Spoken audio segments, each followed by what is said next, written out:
je commence par les semis de fèves et de petits pois. Comme l'année dernière, je fais ça en gouttière car j'ai trop de souris, campagnols, limaces, rats optiques qui pourraient endommager mes semis.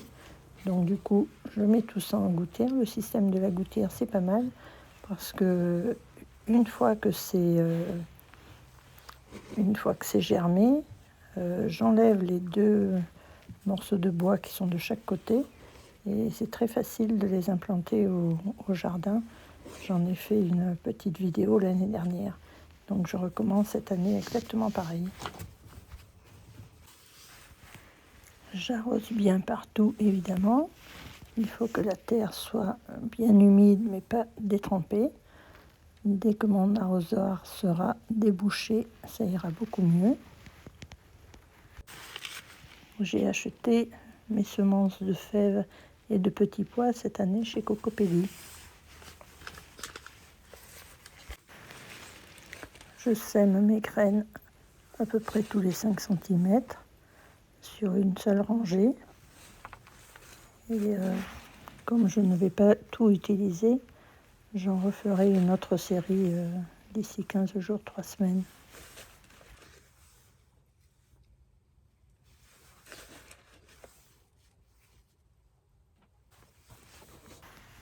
Je recouvre tout ça, bien sûr, d'une épaisseur assez importante de terreau, car les graines sont très grosses. Je tasse bien et j'arrose pour que les graines soient bien en contact avec le terreau. Voilà mes petits semis du mois de novembre, je crois, que j'avais mis sous la serre. Et toutes ces petites salades ont parfaitement résisté au froid, au gel, ainsi que celle de cette deuxième serre. Les betteraves, c'est pas terrible, elles ont moins bien résisté. Mais les salades, pas de problème. Si mes souvenirs sont bons, c'est la rouge grenobloise. Et ici, il a fait jusqu'à -8, -9. Donc, elle a une bonne résistance. Aujourd'hui, je sème 2 variétés d'épinards. L'épinard Viking Matador et l'épinard première récolte. J'en mets 3 par alvéole, comme ça fera un petit bouquet un peu plus étoffé que celui que j'avais mis au printemps, que je vais vous montrer.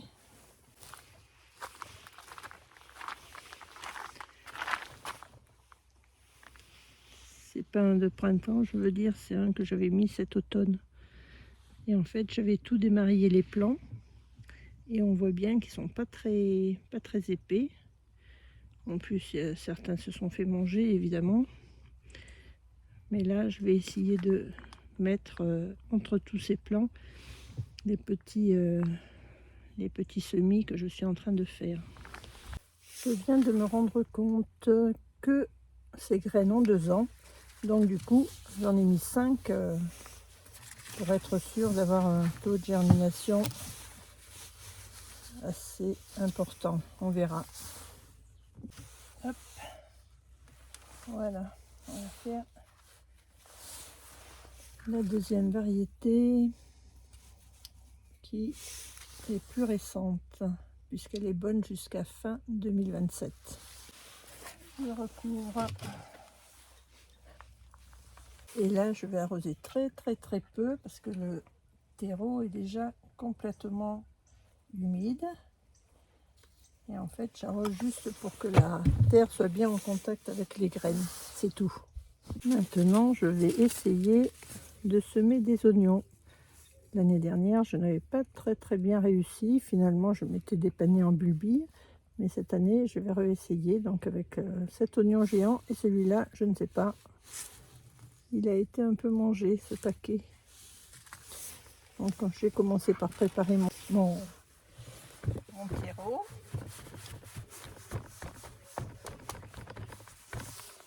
Comme je veux avoir un terreau de semis très fin pour les petites graines, j'ai récupéré ce terreau de l'année dernière dans un bac qui est bien sec, parce que le problème de ce terreau là, c'est qu'il est complètement humide et je ne pourrais pas le tamiser.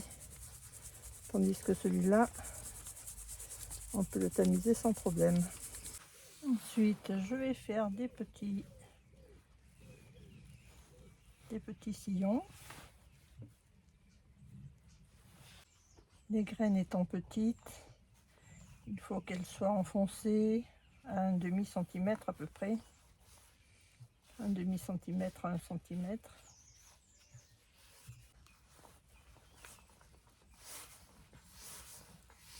Voilà, on pourrait les faire à la volée, mais comme j'ai deux variétés, je veux qu'elles soient bien distinctes. Et donc en sciant, ça sera plus facile.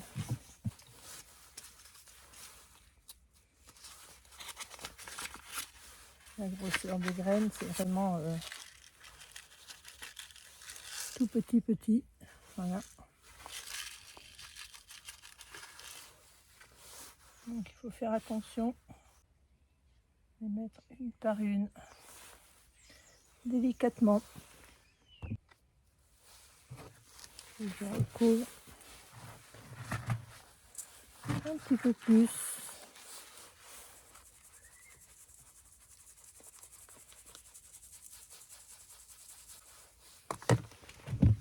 Je tasse un tout petit peu. Pas trop. Voilà, et il va partir à la maison à une bonne température. Parmi les travaux de ce mois de janvier, il y a aussi la taille des cassissiers. Donc là, j'ai récupéré tout un tas de coupes de ces cassissiers et je vais en offrir à un ami pour faire des boutures, parce que moi j'en ai assez. Et donc le principe, c'est tout simple, il faut regarder le nombre d'yeux.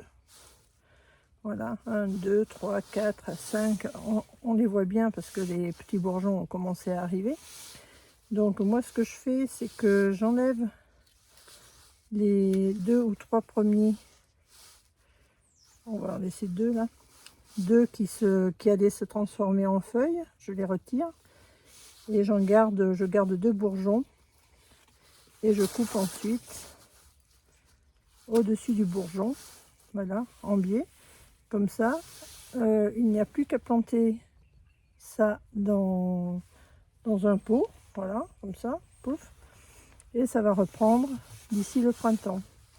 Pour celles qui restent, ben c'est pareil, je coupe cette partie-là où il n'y a rien, je coupe les petits bourgeons pour pas qu'ils se transforment en feuilles, mais qu'ils se transforment en racines, et après je laisse 2, voilà, et je coupe en biais.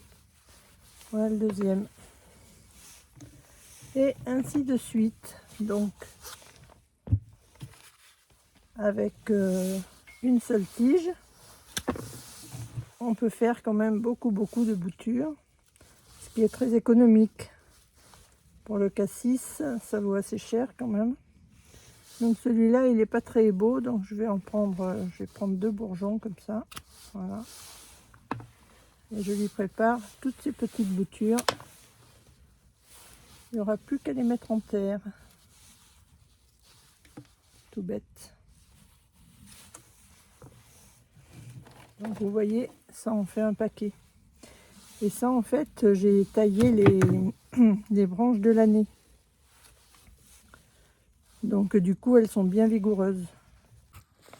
Et voilà. Donc, du coup, toutes ces petites boutures, je les mets juste comme ça, dans un trou. Et ça repousse. L'année dernière, ici, il y en avait, mais elles n'ont pas survécu.